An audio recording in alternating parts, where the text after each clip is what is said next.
मैं अबला नादान नहीं हूँ, दबी हुई पहचान नहीं हूँ। मैं स्वाभिमान से जीती हूँ, रखती अंदर खुददारी हूँ। मैं आधुनिक नारी हूँ। बहुत बहुत स्वागत है आप सभी का। नमस्कार, मैं हूं आपके साथ प्रिया। आप देख रहे हैं सजीव फोन इन कार्यक्रम नमस्कार एमपी। यानी 8 बजे से 9 बजे तक मैं आपके साथ जुड़ी रहूंगी और हमारे विशेष अतिथि भी जुड़े रहेंगे आपके साथ। विषय बताऊंगी, लेकिन उसके पहले आपको बता दूं, ये जो पंक्तियां मैंने पढ़ी थी वो दरअसल महिला दिवस के संदर्भ में थी। हर साल 8 मार्च को अंतर्राष्ट्रीय महिला दिवस मनाया जाता है और महिला सशक्तिकरण की तमाम बातें की जाती हैं, तमाम आयोजन किए जाते हैं, लेकिन उसके अलग पहलुओं पर हम बात करेंगे। इस बार महिला दिवस क्यों खास है ये बताना बेहद जरूरी है। जी हाँ, इन तस्वीरों के माध्यम से देखिए, बिल्कुल जो पंक्तियां मैंने पढ़ी शायद ये तस्वीरें उसको बयां कर रही हैं। सबसे पहले तो मैं सशक्तिकरण की अगर मैं बात कर रही थी तो बिल्कुल हमारा ये जो संकल्प शक्ति है कि नए भारत की पहचान सशक्त नारी। भारत में रजिस्टर्ड पायलटों में कुछ आंकड़े जरूर बताना चाहूंगी। हमारे भारत की महिलाओं के पॉइंट ऑफ व्यू से ये आंकड़े बहुत महत्वपूर्ण है कि भारत में रजिस्टर्ड पायलटों में 15% महिलाएं हैं। सेना में महिला अधिकारियों का स्थायी कमीशन लागू हो चुका है। सैनिक स्कूलों को लड़कियों के लिए खोला गया। नेशनल डिफेंस एकेडमी में प्रशिक्षण की अनुमति मिली। पहली बार जम्मू कश्मीर में नियंत्रण रेखा पर सशस्त्र महिला सुरक्षा बलों की तैनाती हुई। संसद और विधानसभाओं में 33% आरक्षण मिला। स्थानीय निकाय में 50% आरक्षण। शिक्षक भर्ती में 50% आरक्षण। पुलिस भर्ती की बात करें तो वहां महिलाओं को 35% आरक्षण। अन्य सरकारी नौकरियों की बात करें तो वहां 35% आरक्षण है। यानी कि स्पष्ट है कि पिछले कुछ दशकों में महिलाओं के हालात सुधरे हैं। घर परिवार बच्चों का पालन पोषण करते हुए वो अपनी पहचान को तलाश भी रही हैं और अपने आप को स्थापित भी कर रही हैं। अब अगर मैं बात करूं महिला दिवस पर, क्योंकि मैं कह रही थी ना कि पंक्तियां खास है, हमारे विषय, आज का विषय खास है, विशेषज्ञ खास है, क्योंकि 8 मार्च को ही अंतर्राष्ट्रीय महिला दिवस के साथ महाशिवरात्रि भी मनाई जा रही है। तो शिव जी को याद करेंगे। जब शिव की बात होती है तो शिव की शक्ति को कैसे भूल सकते हैं। जी हाँ, शिव शक्तियों की अगर मैं बात करूं तो महाशिवरात्रि के साथ ही भगवान भोलेनाथ की आराधना का ये पर्व, कि ये त्योहार इस बार एक साथ कई शुभ योग के बीच मनाया जाएगा। इस दिन सर्वार्थ सिद्धि योग समेत 4 शुभ एक साथ योग जो बन रहे हैं। इस दिन की पूजा बहुत शुभ फल प्रदान करने वाली मानी जा रही है। इस दिन व्रत रखकर भगवान शिव की पूजा करने से आपको सभी सुखों की प्राप्ति होगी, आपके जीवन से कष्ट समस्याएं दूर होंगी और शिव कृपा से सभी इच्छित कार्य पूर्ण होंगे। और इसी के साथ एक और महत्वपूर्ण दिवस पर हम बात कर लेते हैं। आपको पता है कि एम्प्लॉय यानी आपके अंडर में जो लोग काम करते हैं, और अगर आप लीडरशिप के अंतर्गत जुड़े हुए, नेतृत्व क्षमता अगर आप में है, तो एक महत्वपूर्ण दिवस भी मनाया जाता है। अपने एम्प्लॉय को बतौर बॉस उनकी प्रशंसा करना, उनको मोटिवेट करना बिल्कुल ना भूलें। एक महान जो लेखक थे अमेरिका के, जिग जिगलर, उनकी एक लाइन काफ़ी मशहूर है जो आज के इस दिवस जिसकी मैं बात करें, एम्प्लॉय एप्रिसिएशन डे जो हर साल मनाया जाता है, वे कहते थे कि एक पल और कुछ प्रेरणादायी शब्द कब किसकी जिंदगी बदल देते हैं ये कोई नहीं जानता। बिल्कुल कर्मचारियों पर सटीक बैठती है लाइन, क्योंकि उनके काम की तारीफ उन्हें अपना सर्वश्रेष्ठ प्रदर्शन करने के लिए प्रेरित करती है। हर कर्मचारी जो होता है वो कंपनी की संपत्ति होता है, इस बात को कभी नहीं भूलना चाहिए। कर्मचारियों को लगता है कि उनकी कंपनी को उनकी भले की परवाह की रही है तो भी वो ज़्यादा मेहनत और लगन से काम करेंगे अगर उन्हें निरंतर मोटिवेट किया जाए, प्रेरित किया जाए, आगे बढ़ने के लिए प्रोत्साहित किया जाए। अब विधिवत आगे बढ़े, यानी आज की तिथि, विचार और इतिहास क्या कहता है। शुरुआत करते हैं आज की तिथि के साथ। तिथि कुछ इस तरह है। विक्रम संवत 2080, फाल्गुन माह, कृष्ण पक्ष, नवमी तिथि, 5 मार्च 2024 साल चल रहा है। दिन है मंगलवार। तो आप सभी का दिन मंगलमय हो, यही कामना करते हैं। इसी के साथ एक विचार पूरा दिन बदलने वाला है। तो आज क्या कहता है शुभ विचार, मैं आपके लिए जो लेकर आई हूं, चलिए बताते हैं। आज का विचार कह रहा है कि क्षमा वशीकरण की तरह काम करती है। जिन लोगों के पास शांति रूपी तलवार है, बुरे लोग उनका कभी कुछ बिगाड़ ही नहीं सकते। तभी तो कहते हैं सबसे बड़ा जो शस्त्र होता है वो मौन होता है। तो कभी कभी झुक जाना भी अच्छा होता है। तो अगर ऐसी स्थितियां बनती हैं तो हमारे विचार के अनुसार क्षमा कर देना और क्षमा करने वाला सबसे बड़ा होता है। आज की तारीख इतिहास के पन्नों में किन मायनों में खास है ये भी बताएंगे। तो आज का इतिहास कह रहा है 1046 यानी 5 मार्च आज ही के दिन नासिर खुसरो जी ने अपने मध्य पूर्व सफ़र का आगाज़ किया। हम तस्वीरें भी बताते जाएंगे ताकि आप पहचानते भी जाएं उस तस्वीर को। और 6 साल की इस यात्रा के बाद उन्होंने सफ़रनामा की रचना की, जिसे आज भी फारसी भाषा की श्रेष्ठतम कृतियों में गिना जाता है। 1699 महाराजा जय सिंह द्वितीय अंबर के सिंहासन पर वो बैठे। 1783 की बात करेंगे, 5 मार्च का दिन ही जियोलॉजिकल सर्वे ऑफ इंडिया की आज ही के दिन स्थापना की गई थी। 1931 5 मार्च को ही गांधी इरविन संधि के बाद गांधी जी ने अपना सविनय अवज्ञा आंदोलन समाप्त कर दिया। अब बात कर लेते हैं 2010 के साल की भी। 5 मार्च को ही इसरो द्वारा विकसित 3 टन की भार वहन क्षमता वाले साउंडिंग रॉकेट का आंध्र प्रदेश के श्रीहरिकोटा अंतरिक्ष केंद्र से सफल परीक्षण किया गया। मैं हमेशा बोलती हूँ ना कि आज के दिन जिन लोगों का जन्म दिवस है उनको बहुत सारी शुभकामनाएं, और ये भी बताती हूँ कि आज कुछ जो खास शख्सियत हैं, सेलिब्रिटीज़ हैं, उनका भी बर्थडे, तो उस क्रम में भी आगे बढ़ जाते हैं। तो आज जिनका जन्म दिवस है, सबसे पहले सौरभ शुक्ला जी की हम बात कर लेते हैं। जाने माने कलाकार हैं, आज उनका बर्थडे है। अगर तस्वीर बताएंगे तो आप शायद रिकॉग्नाइज कर जा रहे हैं, ये तो हमने जॉली LLB में इनको देखा था, बिल्कुल कई फिल्मों में नजर आए। इन्हीं के साथ संगीता फोगट की अगर हम बात करना चाहें, खेल के क्षेत्र का जाना पहचाना नाम है, और ये उनके कहा जाए पति परमेश्वर हैं, बिल्कुल। और अगली जो पहचान मैं आज के जन्म दिवस की कलाकार के बारे में करवाना चाहूँगी आपसे, तो पल्लवी शारदा उनका नाम है। और ये चेहरा आप देख लीजिए, रणवीर कपूर के साथ इनकी पहली फिल्म आई थी। तो इनको भी ढेर सारी शुभकामनाएं दे देता है दूरदर्शन परिवार। चलिए अब बिना देर किए, फोन लाइन तो बता ही नहीं, हालांकि आपको रट चुका है, लेकिन फिर भी रिकॉल कर लेते हैं। 0755 भोपाल का कोड है, 2660049, ये हमारा लैंडलाइन नंबर है। यानी कि अगर आप बाहर से लगाएंगे तो आपको भोपाल का कोड लगाना पड़ेगा। आप टोल फ्री नंबर यानी निःशुल्क सेवा का भी आप इस्तेमाल कर पाएंगे। 180023300040 हमारा टोल फ्री नंबर है। तो फटाफट फ़ोन घुमाइए, और हमारे अतिथियों से अगर आप चर्चा करना चाहें तो मोस्ट वेलकम। चलिए अब आज के विषय और आज के विशेषज्ञ, हमारे विशेष अतिथि जो स्टूडियो में मौजूद हैं, इनका संबंध संगीत से है, कला से है। बिल्कुल जानी मानी प्रदेश की कथक कलाकार अभिलाषा तिवारी जी का हम स्वागत करते हैं। और चूंकि शिव शक्ति की बात हो रही थी, तो शक्ति का साथ देने के लिए आज हमारे साथ जाने माने संगीतज्ञ भी मौजूद हैं। अभय तिवारी सर, आपका भी स्वागत करते हैं। और जिस तरह से हम बात कर रहे थे कि शिव शक्ति बनेगी महिला सशक्तिकरण का आधार, ये है हमारा आज का विषय। संदर्भ रहेगा हमारा महिला दिवस, क्योंकि 8 मार्च को महिला दिवस है, तो महिला सशक्तिकरण की बात हो। और मैं इस बात को पूरी दिल से महसूस करती हूँ कि जो लाइन हमने सुनी हुई है कि एक सफल पुरुष के पीछे एक महिला का हाथ होता है, तो मैंने ये भी सुन रखा है कि एक सफल महिला के पीछे पुरुष का भी हाथ होता है, बल्कि पूरे परिवार का हाथ होता है। बिल्कुल इस बात से सहमत है अभिलाषा मैम ने तुरंत गर्दन हिला दी है। तो शुरुआत आपसे कर लेते हैं सवालों की, कैसे सहमत है आप? अपने अनुभव से हमारे दर्शकों को बताइए। बिल्कुल प्रिया, आपकी बातों से हम पूरी तरह से सहमत हैं। सहमत नहीं हैं, साथ ही ये हमारे पूरे जीवन पर लागू ही होती हैं ये सारी चीज़ें, कि एक महिला के सफलता के पीछे एक पुरुष का हाथ होता है, और वो पुरुष अगर उनका पति है तो ये लाइफ पार्टनर की जिम्मेदारी और ज़्यादा बढ़ जाती है कि कैसे पूरे परिवार को, बच्चे को, प्रोफेशन को साथ में लेके चलना और उसके साथ आगे बढ़ना, उसके साथ प्रगति करते चलना। बिल्कुल क्योंकि जीवन में काम और जिम्मेदारियां तो दिन ब दिन बढ़ती ही चली जाती हैं, उसके साथ ही हमको टाइम मैनेजमेंट भी कैसे करना है, और अपने काम में सफलता के लिए जैसे कार्यक्रमों की श्रृंखला ज़्यादा बढ़ जाती हैं, और एकेडमी में स्टूडेंट्स बहुत ज़्यादा बढ़ जाते हैं, तो हर ही चीज़ एक काम, छोटी सी छोटी चीज से लेके बड़ी से बड़े फैसले तक में साथ में रखना, आपको भी रखना और उनका आपको साथ देना। जी बिल्कुल। आपने ना एक बहुत सुंदर शब्द मुझे यहाँ देने के लिए मौका दे दिया दर्शकों को। मैं हमेशा बात करती हूँ अपने प्रोग्राम में कि हमको समय प्रबंधन का ध्यान रखना चाहिए, स्व प्रबंधन का ध्यान रखना चाहिए। आज इस सब्जेक्ट पर और आप दोनों से बात करने के लिए एक शब्द निकल कर आया है, रिलेशनशिप मैनेजमेंट, यानी रिश्तों का प्रबंधन भी होना चाहिए। सर क्या कहेंगे?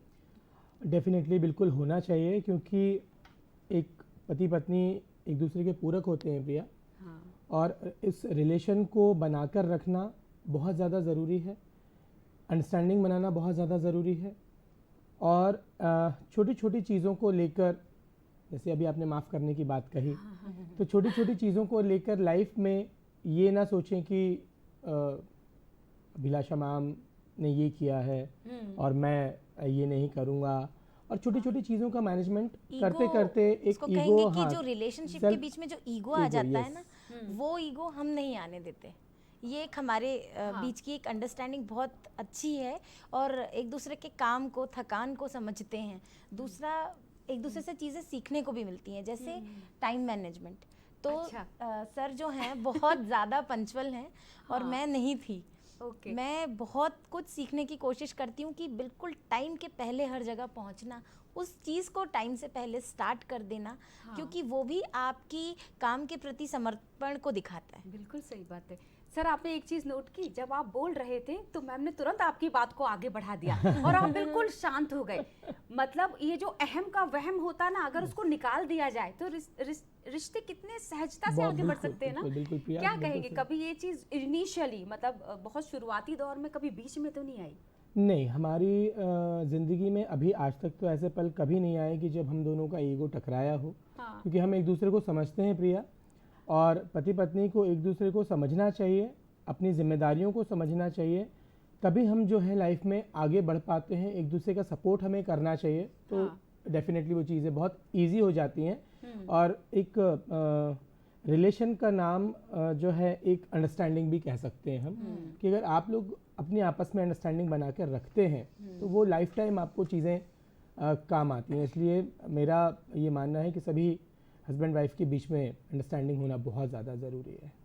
अच्छा, एक और चीज़ मैंने नोट की है, मैं दर्शकों को ये ज़रूर बताना चाहूँगी। विविधा डांस अकेडमीज़ के डायरेक्टर हैं दोनों, बोर्ड ऑफ डायरेक्टर कहा जा सकता है इस अकेडमी का। 200 से ज़्यादा छात्राएं जो हैं वो मैम और सर के सानिध्य में है।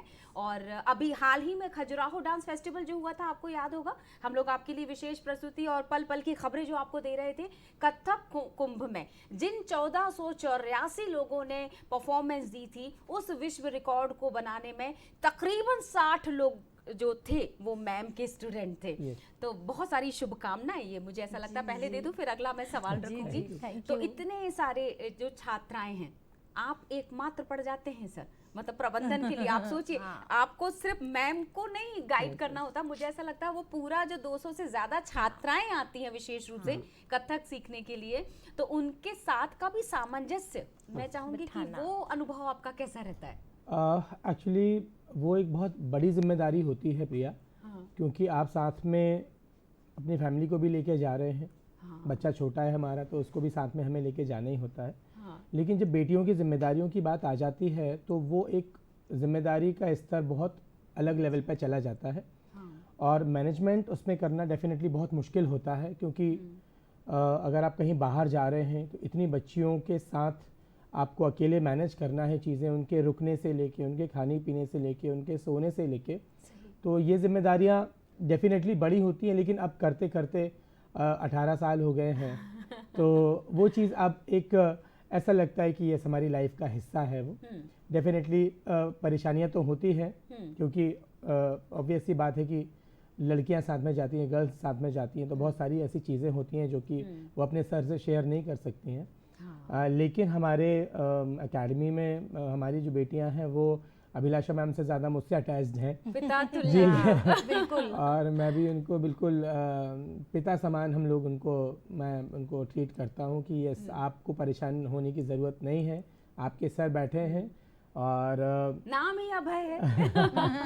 यस, इवन हमारे पेरेंट्स भी इतने कोऑपरेटिव हैं कि हमारे पेरेंट्स को भी कभी ऐसा फील नहीं हुआ कि सर मैम के साथ अगर कहीं बच्चे बाहर जा रहे हैं तो उतनी चिंता का विषय है, और इतना उनको पसेसिव होने की बच्चों के साथ ज़रूरत नहीं होती है। तो अच्छा, एक बॉन्ड वहाँ बन जाता है ना, गुरु और शिष्य के बीच का। सर, जब बात छिड़ ही गई, इतनी सारी बच्चियों, आपने इतना सुंदर अनुभव शेयर किया, तो एक खूबसूरत सा पहले हम गाना डेडिकेट कर लें, क्योंकि हमारे दर्शक देख जो रहे होंगे वो समझ भी रहे होंगे कि कुछ प्रस्तुतियां भी होने वाली हैं अभय सर, क्योंकि जाने माने संगीतकार जो आपने बहुत सारे म्यूजिक भी आपने दिया है, तैयार भी किया है। और कहाँ पर आप, मतलब आपसे अगर संपर्क करना हो, जो दर्शक देख रहे होंगे, तो वो भी बता दीजिए। मुझसे संपर्क करने के लिए विविधा एकेडमी भोपाल में BHL में हमारे स्थित है, और एक नई ब्रांच हमने अभी 10 नंबर पर डाली है, जुलाई में उसका तो इनॉग्रेशन भोपाल हुआ था। वासियों के लिए ये सभी खास भोपाल के लिए वासियों के दो लिए है ये, जी। और संपर्क सूत्र के लिए हमारी प्रिया हैं ही हमारे साथ। बिल्कुल, तो- दूरदर्शन परिवार हमेशा जी, कलाकारों के साथ। Thank you. जी सर। एक्चुअली वुमेंस डे के उपलक्ष्य में हम ये प्रोग्राम कर रहे हैं प्रिया। तो भारत की बेटियों के लिए मैं ये एक सॉन्ग ज़रूर डेडिकेट करना चाहूँगा। स्वागत है। भारत की बेटी सॉन्ग में आप अपने इंस्ट्रूमेंट पे आपको बिल्कुल, ज़रूर। प्ले करके सुनाऊंगा, और इस इंस्ट्रूमेंट का नाम है मेलोडिका। ये रेयर इंस्ट्रूमेंट है और बहुत कम लोग इसको प्ले करते हैं। तो एक सॉन्ग आप सारी बेटियों के लिए। स्वागत।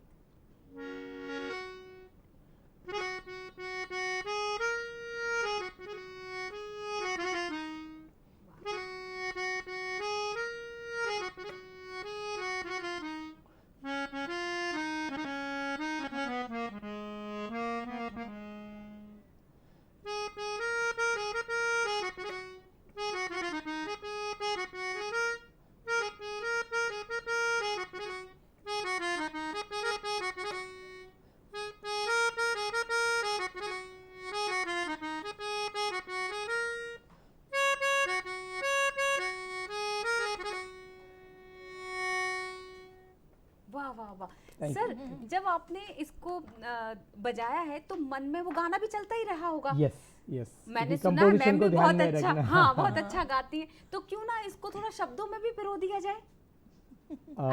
शब्दों में पिरोना तो मुश्किल होगा। चलिए कोई ना, हाँ लेकिन शब्दों में पिरोने के लिए अभिलाषा मैम, हाँ अभिलाषा आप साथ तो देना होगा। एक सॉन्ग आप गाएं और मैं आपके साथ ये वाह प्ले करता हूँ। बिल्कुल, बड़े अच्छे लगते हैं सॉन्ग हमारी ओह, अभिलाषा मैम, बहुत आपकी अच्छा केमिस्ट्री को गाती शो हैं। करता Yes, है। yes, yes, हम दोनों का बहुत favorite बढ़िया, song बहुत है। बढ़िया। तो चलिए।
क्या बात है, क्या Thank you, बात प्रिया। है।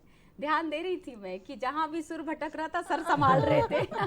ऐसा ही सामंजस्य मुझे ऐसा लगता है हमारे जिंदगी में भी, और इस प्रोफेशन से इतर भी व्यक्तिगत में अगर मैं बात करना चाहूँ तो बिल्कुल हम बात का सिलसिला जो है जारी रखेंगे। बहुत सारे सवाल और मन में उठ गए हैं अब आधी बातचीत के बाद, लेकिन मेरी जो साथी उन्होंने भी एक खूबसूरत सा साक्षात्कार लिया है हमारे मेहमान के तहत, तो मैं चाहती हूँ कि हम मिलकर पहले वो प्रस्तुति देखते हैं। डॉक्टर कृतिका चौबे हैं और विशेष मेहमान कौन से, चलिए उस बातचीत को हम सब मिलकर सुनते हैं।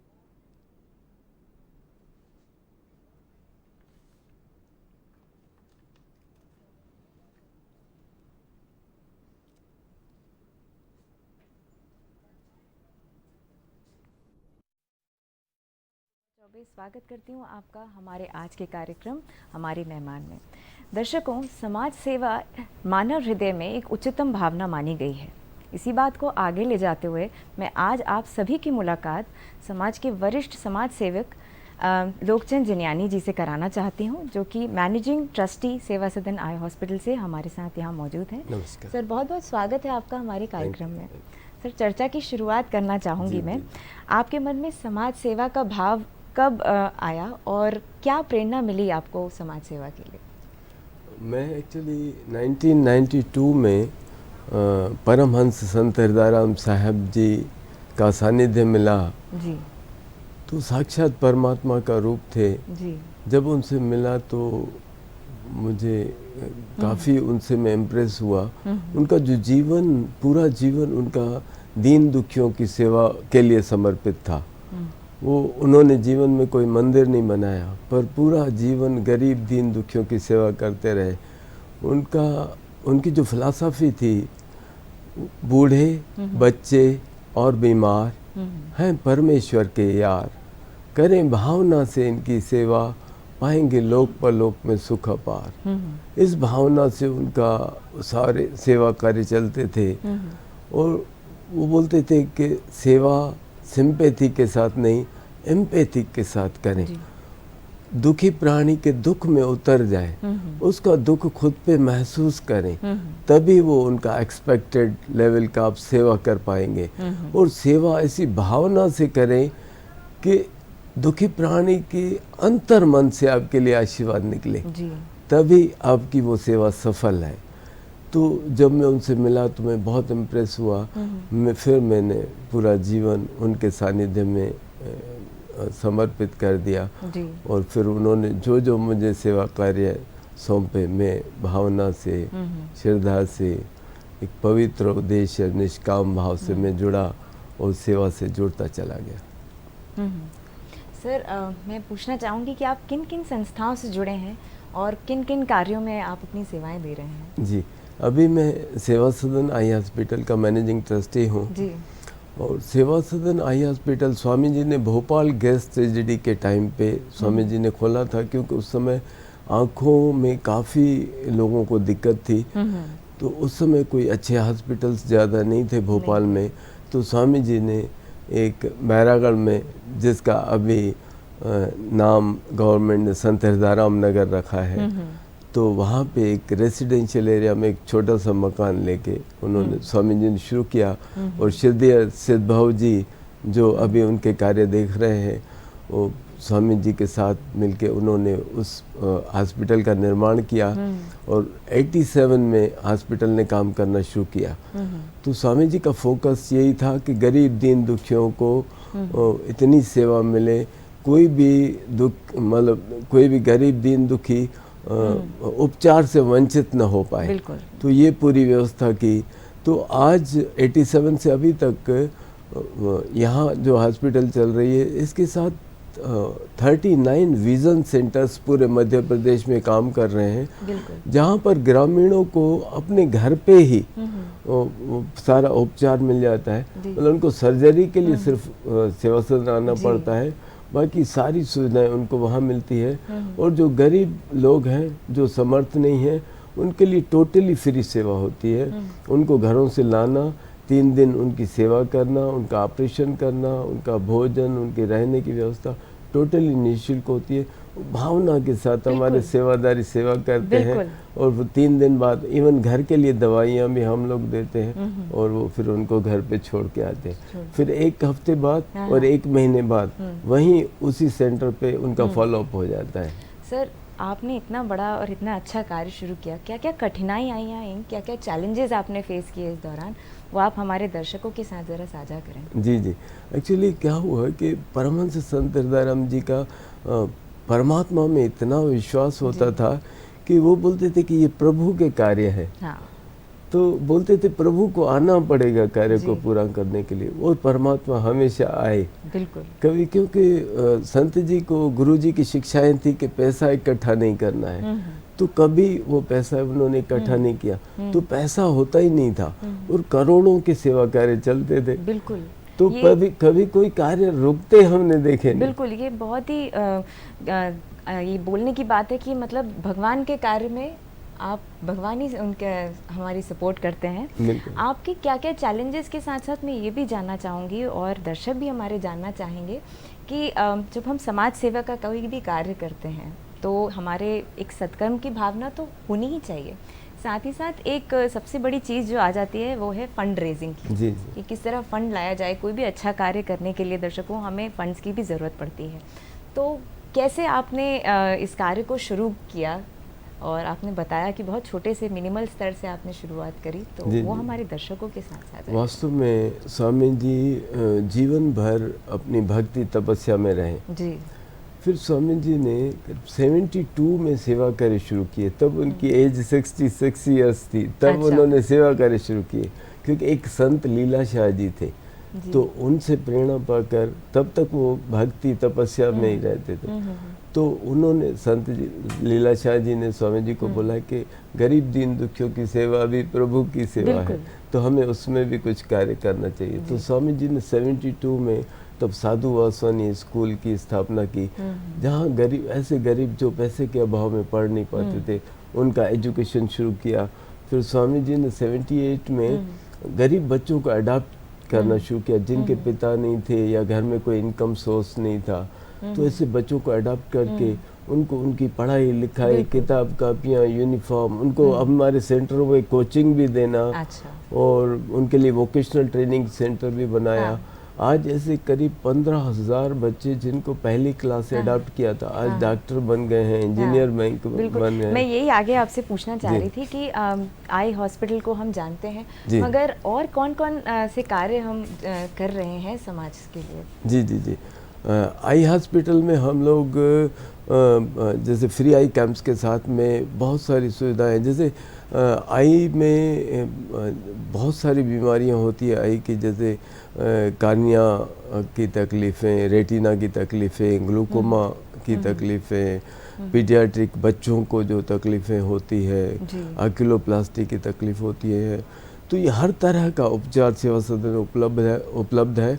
साथ में आरओपी की सुविधा उपलब्ध है, जो मध्य प्रदेश में बहुत कम ऐसे हॉस्पिटल है जहाँ पे आरओपी की सुविधा है। आरओपी में क्या होता है कि जो बच्चे प्री मैच्योर पैदा होते हैं, जी। तो 1 महीने के अंदर उनकी जांच हो जाना चाहिए। अच्छा। अगर उनको आंखों में कोई तकलीफ है तो उसका उपचार तुरंत 1 महीने में हो जाना चाहिए, तो उनकी आंखें बच जाती हैं। नहीं तो वो बेचारे ब्लाइंड हो जाते हैं और फिर कभी जीवन में देख नहीं पाते हैं। बिल्कुल। तो बहुत तरह की ये हर तरह की मतलब आई से रिलेटेड जो भी तकलीफ़ें हैं उन सब का उपचार वहाँ उपलब्ध है। सर, ये जानना चाहेंगे कि जिस तरह कभी कोई मरीज़ हमारे हॉस्पिटल में आया, हाँ। तो किस तरह उसका उपचार किया जाता है? क्योंकि मैं ये बात बहुत अच्छे से समझती हूँ कि समाज सेवा का काम बहुत अच्छा है, मगर कोई भी पीड़ित आता है तो वो कोई भी इलाज को लेके काफ़ी भयभीत रहता है कि किस तरह आगे बढ़ेगा ये कार्य, कैसे होगा। तो जब कोई पीड़ित आता है हमारे पास, तो हम उसका शुरुआत कैसे करते हैं, कैसे काउंसलिंग की जाती है? क्योंकि लोगों के मन में इलाज को लेके भी बहुत सारे संदेह रहते हैं, क्योंकि वे नहीं जानते। बराबर। एक्चुअली क्या होता है कि जिस समय वो पेशेंट आता है तो रिसेप्शनिस्ट जो होते हैं वही काफ़ी तो उनकी समस्याएं दूर कर देते हैं।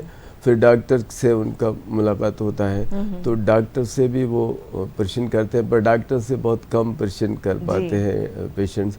तो फिर हमारे काउंसलर्स होते हैं। अच्छा। जो काउंसलर्स वो उनकी पूरी मतलब उनकी जो भी शंकाएं मन में हैं तो वो सब तृप्त करते हैं, उनके जवाब देते हैं। साथ में हमारे जो पेशेंट केयर टेकर्स है, वॉलंटियर्स है, वो स्वामी जी ने उनको ऐसा मोटिवेट किया है, तो बहुत ही सेवा भावना के साथ उनकी सेवा करते हैं। बिल्कुल।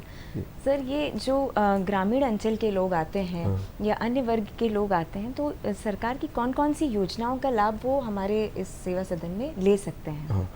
एक्चुअली सरकार की जो भी जैसे आयुष्मान योजना है, आयुष्मान में जितनी भी बीमारियां कवर होती हैं सारी उसमें उनको इलाज मिल जाता है और निःशुल्क मिलता है, 1 पैसा भी उनको खर्च नहीं करना पड़ता।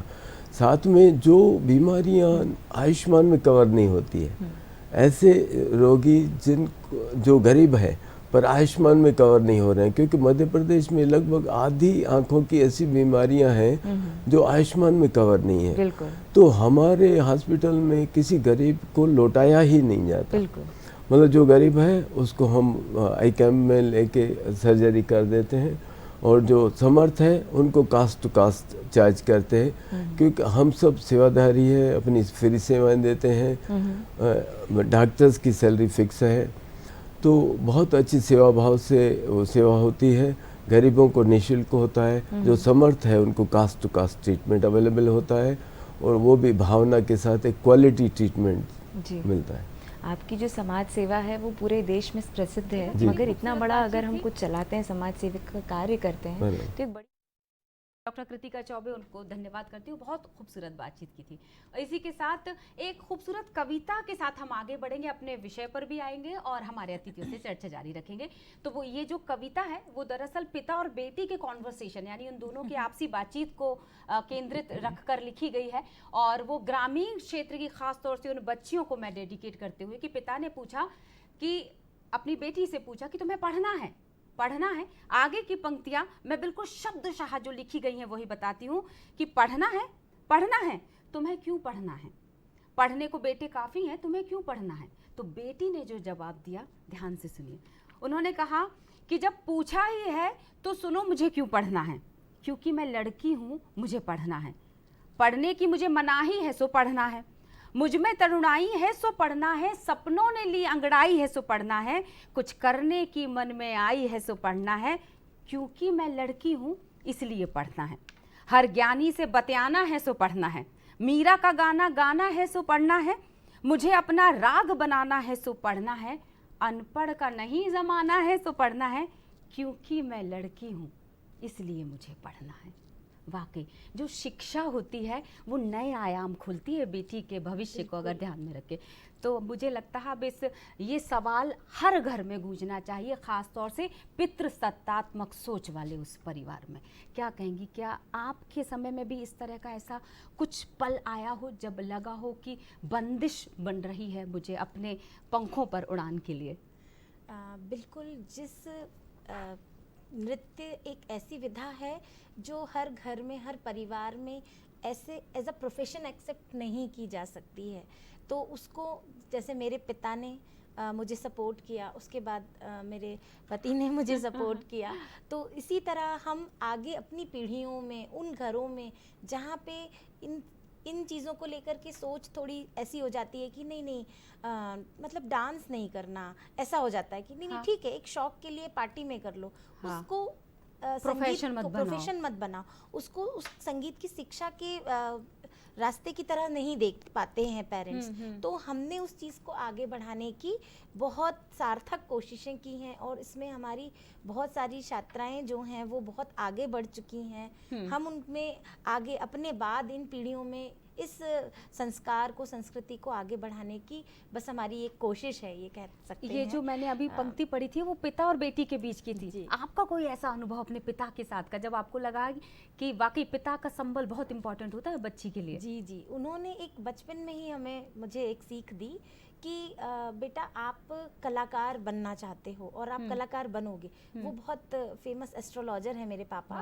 तो ये चीज़ उन्होंने शुरू से ही मुझे बोली थी कि मैं नृत्य की दिशा में ही जाऊंगी। तो उन्होंने मुझे ये बोला कि माँ सरस्वती की कृपा हर एक व्यक्ति पे नहीं होती। एक कलाकार मतलब 100 में एक होता है और एक अच्छा कलाकार। तो वो क्वालिटी अगर आप में है तो आप जो है माँ सरस्वती की कृपा है तो आप ज़मीन से जुड़े रहना। कितने भी आप आगे बढ़ो, कितने भी बड़े कलाकार बन जाओ, किन्हीं भी मंचों पर जाओ, पर कभी अपने अंदर वो घमंड, वो ईगो, कलाकार वाला वो वैसा बिल्कुल मत आने देना और अपनी शिष्याओं में भी ये गुण लाने की कोशिश करना। तो ये हमने हमेशा इस सीख को बहुत मैंने सुना है कि आप एक लाइन है जो खुद भी आत्मसात करती हैं और अपनी छात्राओं को भी उसको डालती हैं उनके मन में कि इसे हमेशा ध्यान रखना। कौन सी है वो पंक्ति? यही कि अपनी माँ सरस्वती की कृपा अगर आप पर है तो एक कलाकार को ज़मीन से जुड़े रहना है और कभी अपने अंदर घमंड और ये सब नहीं लेकर आना। ये बहुत अच्छी चीज़ आपने बताई और मुझे ये कहने का मौका मिल गया कि अगर सरस्वती को साध लोगे तो लक्ष्मी अपने आप चली आएगी।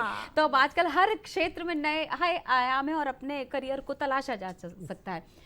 सर, मैम इतना बिजी रहती हैं, मैं अभी इस शिव शक्ति पर ही बात कर रही हूँ, तो वाकई सबसे अच्छा उदाहरण है हमारे शिव जी का। अगर हम बात करें अर्धनारीश्वर, हर पुरुष में अगर वो चीज़ आ जाए तो मुझे लगता है कि ऐसे रिश्ते कितने सहजता के साथ आगे बढ़ पाएंगे। तो कुछ ऐसा अनुभव, क्योंकि बीइंग मदर, अगर मैम की बात की जाए तो मैम के पास बहुत सारी चुनौतियाँ, बीइंग फादर, बीइंग हस्बैंड, पुरुष के ऊपर भी बहुत बड़ा दायित्व होता है बिल्कुल, अपनी बिल्कुल। कलाकार पत्नी को आगे बढ़ाने के Yes, लिए और yes, उसकी yeah. चुनौतियों को समझने के यस लिए। यस यस किस तरह की चुनौतियों को फेस करते हैं आप इनके साथ? चुनौतियाँ ऐसी हैं प्रिया कि जब ये बिज़ी रहती हैं तो मुझे एकेडमी और घर दोनों को संभालना पड़ता है। सही। और जैसा कि हमने बताया कि हमारी अंडरस्टैंडिंग इतनी अच्छी है क्योंकि ऑलरेडी 2 ब्रांचेस हैं हमारी एकेडमी की, तो ये जब वहाँ जाती हैं क्लासेस के लिए तो जो मेन ब्रांच है हमारी उसको संभालना होता है। साथ में हमारा बच्चा बहुत शरारती है, बहुत छोटा है अभी, तो उसको बार बार मम्मा की याद आती है।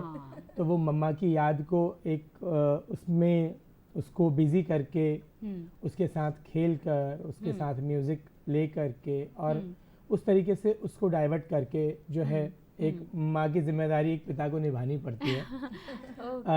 और व्यस्तता तो बहुत डेफिनेटली इनकी रहती है, लेकिन ये बात है कि उन चीज़ों को हमें कैसे मैनेज करना है, उन चुनौतियों को हमें सामना कैसे करना है, उन चुनौतियों को हमको जीतना कैसे है, ये चीज़ें हमें जो है सामना करते करते ही समझ में आती हैं।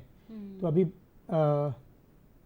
इनके बिजी होने के कारण मैंने भी घर की बहुत सारी चीज़ें सीख ली हैं। क्या बात है। जैसे मुझे खाना बनाना आ गया है। अच्छा।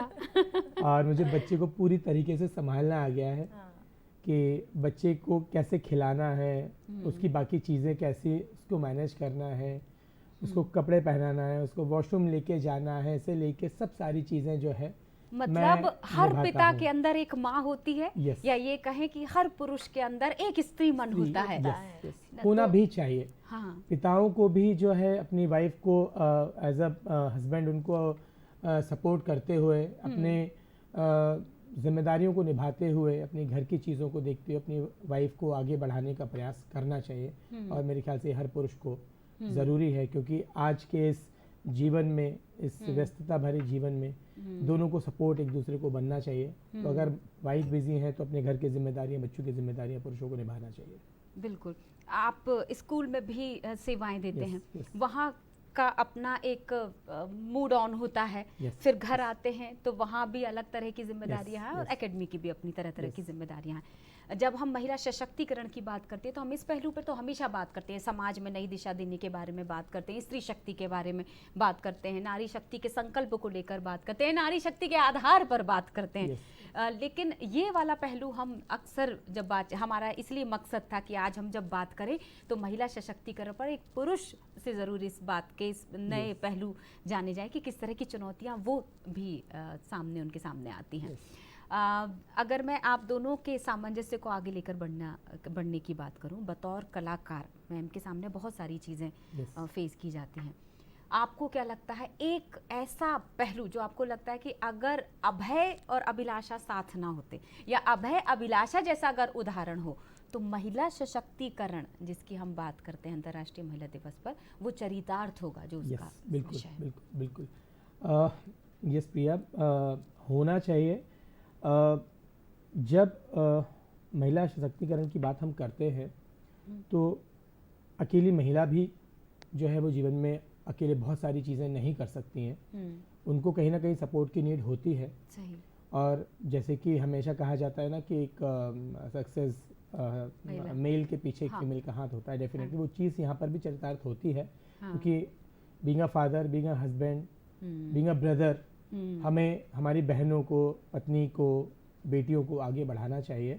और उनकी जो चुनौतियां हैं उनको साथ में उनके कदम से कदम मिलाकर हमें चलना चाहिए, ताकि हम उनको आगे बढ़ा सकें। क्योंकि अगर नारी है तो ही पुरुष है प्रिया। नारी के बिना पुरुष का कोई अस्तित्व नहीं है। इसलिए नारी को खुशी हमेशा का माहौल बना हुआ है, इतनी खूबसूरत चर्चा हो रही है और इसी के बीच में एक खुशी को भी हम अपने साथ जोड़ लेते हैं। हमारी कॉलर भोपाल से जुड़ चुकी है, खुशी जोशी उनका नाम है। बहुत बहुत स्वागत है आपका, और संक्षिप्त में सवाल रख लीजिए। नमस्कार, मेरा नाम खुशी जोशी है। मेरा प्रश्न मिस अभिलाषा मैम से है। हाँ। प्रणाम मैम। हाँ।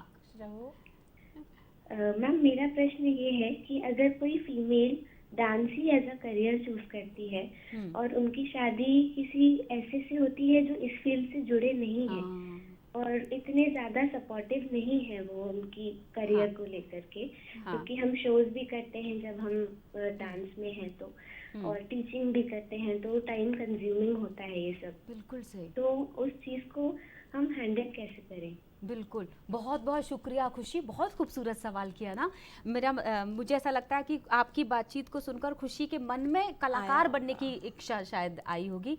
तो वाकई ये होता है कि रात विरात कभी भी, क्योंकि रिहर्सल का कोई समय नहीं होता, कलाकार के लिए कोई समय सीमा नहीं होती। क्या जवाब होगा आपका खुशी के लिए? खुशी, मेरा ये जवाब है आपके सवाल का कि पहले एक पति पत्नी पहले एक दोस्त होना चाहिए। पहली तो बात, उनका प्रोफेशन एक दूसरे से मेल खाता है या नहीं, ये एक दूसरा पॉइंट है।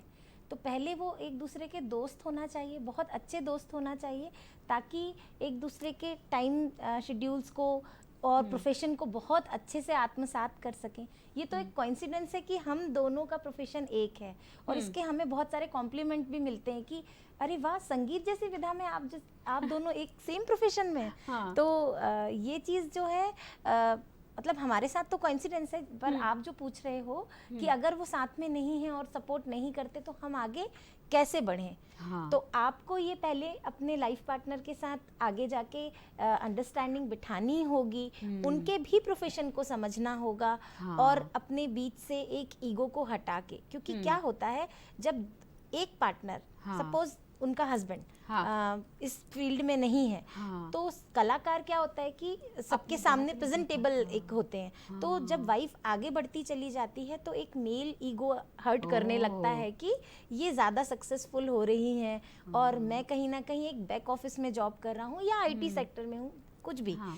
तो वो कहीं ना एक मेल को ज़्यादा लगने लगता है, फीमेल को नहीं लगता। हस्बैंड कितना भी ग्रो करे, फीमेल को हमेशा मतलब आपके खुशी ही सवाल होगी। का आधा हिस्सा सर के पास है। बिल्कुल, आधा जो जवाब। आधा जवाब आपके पास तो है सर, बताइए वो कैसे सपोर्ट करेंगे, इसका आधा जवाब। डेफिनेटली ये है कि जैसे समझने की बात है, तो सबसे पहले जब आपकी शादी फिक्स हो रही है, हाँ।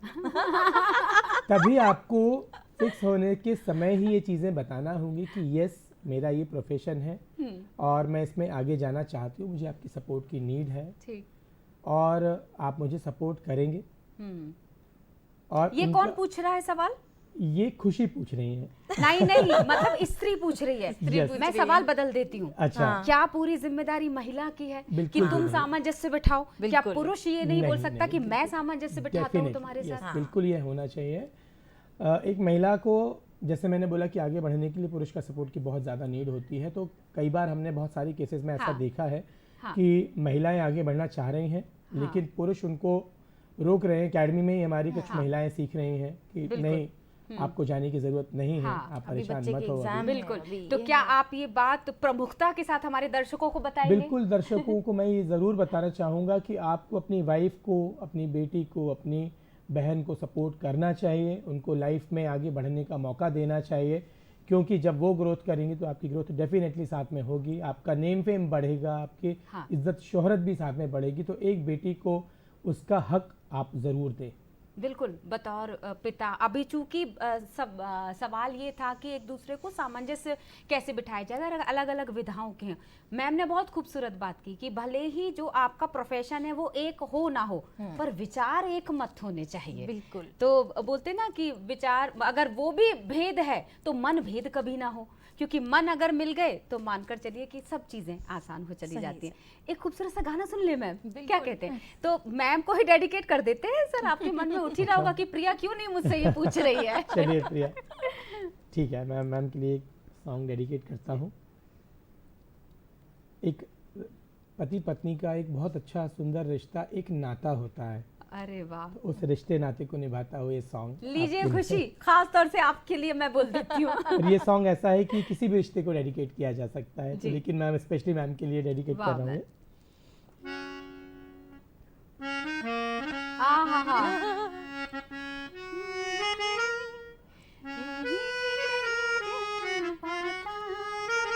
मैम सिंग।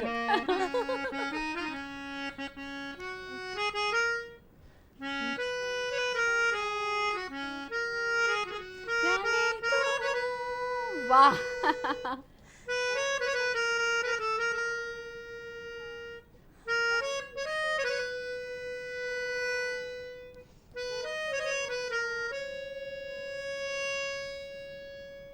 वाह, बहुत सुंदर, Thank you so बहुत much. खूब। Thank you, माहौल प्रिया, एकदम thank you. बदल जाता है। ये सवाल रख लूं मैं, आपने मतलब मन में उपज गया एक सवाल। जी, जी। जब मैम रूठती होंगी तो क्या आप मनाने के लिए इसी तरह के खूबसूरत सा मतलब उनके आगे पीछे घूमते हैं इसको लेकर क्या? डेफिनेटली पीछे तो घूमना पड़ेगा, नहीं तो खाना नहीं मिलेगा प्रिया घर में। खैर ऐसा नहीं है, यस मनाना पड़ता है, क्योंकि अगर ये रूठ जाती है तो मैं मनाता हूँ, मैं रूठता नहीं हूँ। अच्छा, एक इसको सीरियस नोट पे लेकर आती हूँ इस सवाल को। हमेशा कहा जाता है महिलाओं को, मतलब ये जो समाज है वो एक सोच जो अब कम होती चली जा रही है कि बच्चियों को ये सिखाओ, बच्चियों को वो सिखाओ, बच्चियों को सामंजस्य करना सिखाओ, समझौता करना सिखाओ, थोड़ा सा झुकना सिखाओ क्योंकि तुम स्त्री हो। अब लाइन बोली जाती है कि पुरुषों को मतलब बेटे को अपने शिक्षित करो, संस्कारित करो, ताकि वो एक अच्छा माहौल अपनी बहन के लिए, बेटी के लिए, दोस्त के लिए, स्त्री दोस्त के लिए भी तैयार कर सके। आपको आपकी माँ ने क्या महत्वपूर्ण टिप्स दिए थे और ये दर्शकों के साथ खातिब होते हुए बताइए आप। यस, बिल्कुल बिल्कुल। मेरे माता पिता ने हमेशा मुझे ये बोला कि बेटा आप बेटे हो, आपको हमेशा डेफिनेटली लाइफ में आगे बढ़ना है, ग्रो करना है, लेकिन साथ में आपकी बड़ी बहन भी है। मैंने हमेशा अपना घर में छोटा होके भी एक बड़ी की जिम्मेदारी निभाई है, क्योंकि बहन को जब बहन मेरी जॉब में लगी थी तो उसको लेकर आना, ऑफिस से छोड़ने जाना, ये रोज़ की मेरी और मेरे भाई की ड्यूटी लगती थी।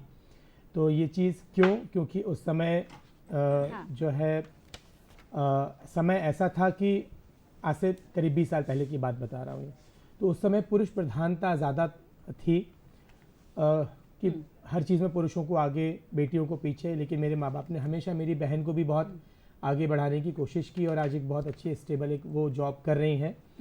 तो उन्होंने हमेशा ये शिक्षा दी कि यस, आप जितने इम्पोर्टेंट हो हमारे लिए उतनी आपकी बहन भी इम्पोर्टेंट है। बिल्कुल तो ये सही। चीज़ आपको लाइफ में मैं एक आगे- इंटरप्शन प्लीज करूंगी प्लीज।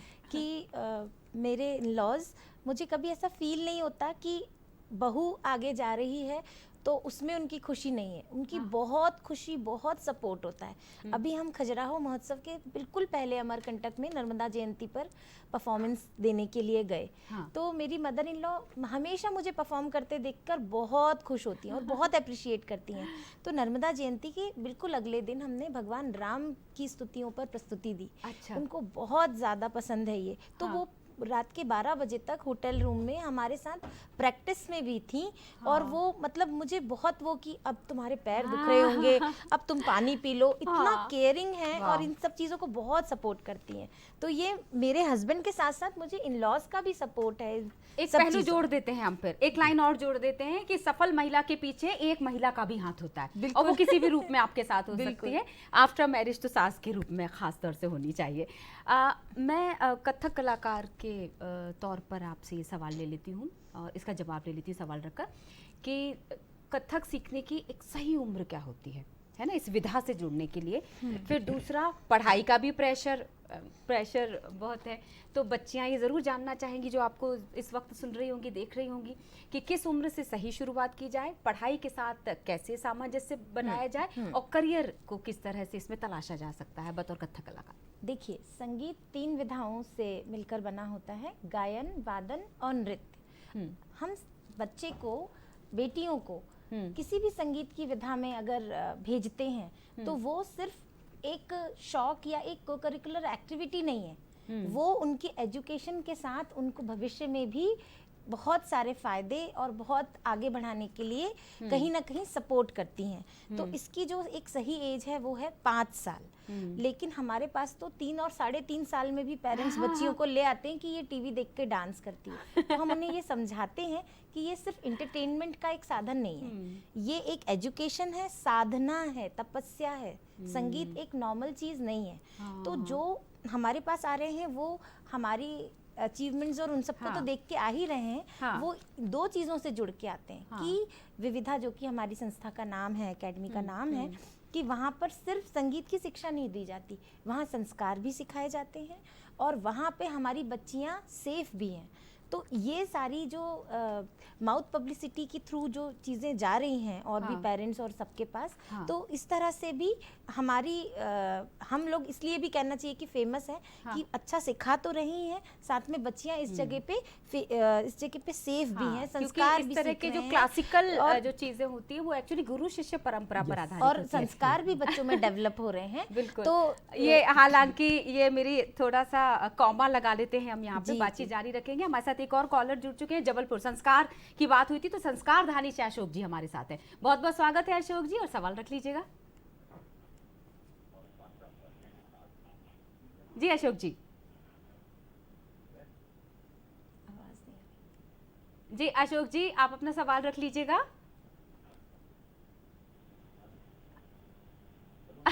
कोई बात नहीं अशोक जी, आप हमारा प्रोग्राम इसका मतलब देख रहे हैं तो आप बिल्कुल दोबारा हमसे संपर्क कर सकते हैं। हम अभी 9 बजे तक हैं आपके साथ। जी मैं इसके कुछ फ़ायदे भी बताना चाहती हूँ, हाँ। जो कि मतलब रियल स्टोरीज़ हैं हमारी ही शिष्याओं की, कि जो पूरा एक कोर्स होता है, जैसे 2 यूनिवर्सिटीज़ हैं, प्राचीन कला केंद्र चंडीगढ़ और प्रयाग संगीत समिति इलाहाबाद। इनमें संगीत की पूरी डिप्लोमा कोर्सेज होते हैं, सर्टिफिकेट कोर्सेज होते हैं। तो उनसे हमारी जो एकेडमी है वो मान्यता प्राप्त है, और प्रवेशिका से लेकर प्रभाकर तक और भूषण से लेकर विशारद तक की पूरे कोर्सेज हम करवाते हैं। तो इसके बाद जो बच्चियां कॉलेज में एडमिशन लेती हैं तो उनको स्कॉलरशिप भी मिलती है। अगर कोई लिस्ट, एक हमारी बच्ची है, उसका कॉलेज में एक 90% पे 3rd लिस्ट रुकनी थी और उसका 86% था कार्मल कॉन्वेंट स्कूल से, तो उसको 86% पे भी, क्योंकि उसके पास यहाँ पे विशारद और प्रभाकर की डिग्री भी थी, साथ में जो हम इंटरनेशनल नेशनल लेवल पे परफॉर्मेंस देते हैं वो उस ग्रुप का भी पार्ट थी, तो उसको उन दोनों चीज़ों का फ़ायदा मिलता जा रहा है। साथ में संगीत एक ऐसी भी चीज़ है जो पेरेंट्स ऐसा सोचते हैं कि कहीं ना कहीं पढ़ाई डिस्टर्ब हो रही है या बच्चे डिस्ट्रैक्ट हो रहे हैं, तो वो ऐसा कुछ नहीं है। हाँ, एक सवाल मैं सवाल। रखना चाह रही थी। हाँ। बिल्कुल, अगर आप कला से जुड़े हो, क्योंकि स्पोर्ट्स कोटा तो चलता है, हाँ। इसकी जानकारी तो मुझे है। बिल्कुल। क्या कला का भी कोई Yes, ऐसा बिल्कुल। विशेष योगदान रहेगा कल्चरल अलग अलग सर्विसेज? कोटा रहता है प्रिया। जो भी कलाकार अपना पूरा कोर्स कर लेते हैं, हाँ, चाहे वो संगीत हो, नृत्य हो, नाट्य हो, इसमें कल्चरल कोटा गवर्नमेंट की काफ़ी सारी जगह पर जो है वो लागू होता है। बिल्कुल, जितना खेल में जो अपॉर्चुनिटीज़ हैं वो चीज़ें कला में भी बिल्कुल। opportunities तो सारी आपके बच्चों के लिए। स्टूडेंट कहाँ कहाँ पर मौजूद हैं, अगर इस वक्त मैं आपसे पूछूं तो? यस, मेरे और हमारी एकेडमी कहना चाहिए, हम लोगों की एकेडमी के बच्चे आज की डेट में काफ़ी भोपाल के काफ़ी रेनाउंड स्कूल्स में जॉब कर रहे हैं, और 1-2 बच्चे जो है हमारे अभी रिसेंटली गवर्नमेंट जॉब में भी अभी उनको मौका मिला है जाने का। बिल्कुल। यस, मैंने सुना है कि डिप्लोमा तो होता है 6 साल का, लेकिन उसके बाद BA MA भी हो सकता है इसमें, तो थोड़ी सी जानकारी हम इस पर भी दे देते हैं। डिप्लोमा जो होता है वो प्राइवेट जो यूनिवर्सिटीज से एक डिप्लोमा कोर्स होता है, वो एक आप 12th से पहले भी उस डिप्लोमा को कर सकते हैं। जैसे 5 साल की उम्र की हमने बात की, तो 5 साल की उम्र की बच्ची जब सीखना चालू करती है, तो उसके बाद जब तक उसका 12th होता है, क्योंकि बीच में ब्रेक लेना होता है बच्चों की, क्योंकि थ्योरी एग्जाम के लिए उनको थोड़ा सा एक एज फैक्टर देखा जाता है उसमें, तो लेकिन 12th तक उन बच्चियों का सारा BA और MA तक भी हो सकता है डिप्लोमा कोर्स। और 12th करने के बाद वो बच्चियाँ जो गवर्नमेंट कॉलेज हैं या जहाँ से कोर्सेज होते हैं डिग्री के अपने म्यूजिक और डांस में, वहाँ से बच्चे अपना BA कर सकते हैं, MA कर सकते हैं, उसके बाद इसमें PhD भी कर सकते हैं। जी, ये और एक और चीज मैं जरूर जानना चाहूंगी, खैरागढ़ का नाम मैंने सुना संगीत के क्षेत्र में, कथक कला केंद्र का भी नाम सुना है। तो इस नई दिल्ली में जो केंद्र है, उस केंद्र तक पहुंचने के लिए क्या आधार ये है कि मतलब अगर इसको हम और आगे बड़े लेवल पर लेकर जाना चाहें अपनी इस कला को, तो जी डेफिनेटली उसके लिए कुछ नॉर्म्स होते हैं जो कि वहाँ की रूल्स रेगुलेशंस को फॉलो करते हुए उनको उन विधाओं में जो कलाकार जाना चाहते हैं, तो उसके लिए उनको पूरा डिप्लोमा कोर्स करें वो अपना, और बहुत अच्छी शिक्षा लें, प्रैक्टिकल के साथ साथ थ्योरी में भी उनको अपना हाँ। वर्क करना पड़ेगा, क्योंकि हाँ। नॉलेज दोनों तरीके का होना ज़रूरी है। उसमें एक हाँ। इंटरव्यू और होता है। हाँ। एक इंटरव्यू भी उसमें हमारी दो स्टूडेंट्स यस, गए हैं हाँ, उसमें। प्लीज 21 बताइए और मैम। 21 हाँ। और 22 में हाँ। खैरागढ़ यूनिवर्सिटी में यूं ही एडमिशन नहीं मिलता है। उसके उनके बहुत सारे नियम हैं और कुछ इंटरव्यू हैं हाँ। जो उन तरह के वीडियोस पे और हाँ। उनके जो ऑडियो होते हैं उन पे हाँ। ही वैसा नृत्य करके दिखाएगा, वही एडमिशन पाएगा। तो यानी तो- आपको पहली, दूसरी, तीसरी ये सब पढ़ना पड़ेगी, Yes. बेसिक जी, चीजें अच्छी तरह बिल्कुल समझनी knowledge होगी, लेना तब पड़ेगा। जाकर आप कथक दो- कला केंद्र जी, तक। जी। एक सवाल और बहुत महत्वपूर्ण सवाल है, संक्षिप्त में उसका जवाब ले लेती हूँ। ये जो अभी फ्यूजन का समय चल रहा है ना, Yes. परंपरागत संगीत के साथ छेड़छाड़, मैं इसको फ्यूजन को ऐसा भी बोल सकती हूँ या ये भी कह सकते हैं कि हम जो नए प्रयोग कर रहे हैं, इस प्रयोगात्मक शैली के बारे में आपका क्या मानना है? देखिए, हमारी जो संस्कृति है वो बहुत ब्रॉड है, भारत की संस्कृति, और उसे हमें बनाकर रखना चाहिए। और बहुत अच्छी बात है कि उसको प्रयोग कर रहे हैं, लेकिन प्रयोग सही दिशा में होना चाहिए, ताकि हमारी जो पुरानी सभ्यता संस्कृति बनी है वो बनी रहे, उससे कहीं से छेड़छाड़ ना हो, या उसकी कहना चाहिए जो एक रेपुटेशन, एक डिग्निटी बनी है वो बनी रहना चाहिए। बिल्कुल। और आप प्रयोग करते रहिए। बिल्कुल। जाने से पहले बिल्कुल संक्षिप्त में एक लाइन का मैसेज हमारे सभी कलाकारों के, खास तौर से कलाकारों के लिए और तमाम दर्शकों के लिए। समय के साथ साथ सभी आगे बढ़ रहे हैं। अब हम कलाकार होने के नाते यही कहेंगे कि अपने संस्कार, अपनी संस्कृति और अपने विचारों को साथ रखते हुए, उनको आगे बढ़ाते हुए हमें आगे वाली पीढ़ियों में इन चीज़ों को प्रत्यापित करना है और वाह, बहुत आगे अच्छे बढ़ते से चले आगे जाना। बढ़ते चले जाना है। बहुत खूबसूरत बातचीत, Thank you. बहुत बहुत शुक्रिया आखिरी आने के चीज लिए। और प्रिया, हाँ। रियाज जरूर करिए। हाँ। बिल्कुल, कला से संगीत जुड़िए। में, कला से कला जुड़िए। में रियाज की बहुत ज्यादा महत्व बिल्कुल, इसलिए। ये प्रयास रहेगा। बिल्कुल। बहुत बहुत शुक्रिया। Abhay Tiwari Thank you sir so थे much. हमारे साथ। Thank you. Abhilasha ma'am, Thank बहुत you, बहुत प्रिया। शुक्रिया। और जाने से पहले तमाम लोगों को बस यही कहना चाहेंगे कि आसान नहीं होता प्रतिभाशाली स्त्री से प्रेम करना, तो कोशिश कीजिए उनका साथ देने की। मैं ये मौका है स्टूडियो से धन्यवाद करती हूँ मेरी पूरी टीम को, जो मुझे कई सालों से निरंतर मेरी शक्ति को आगे बढ़ा रहे। खुश रहिए, स्वस्थ रहिए, मुझे यहीं दीजिए इजाजत। नमस्कार।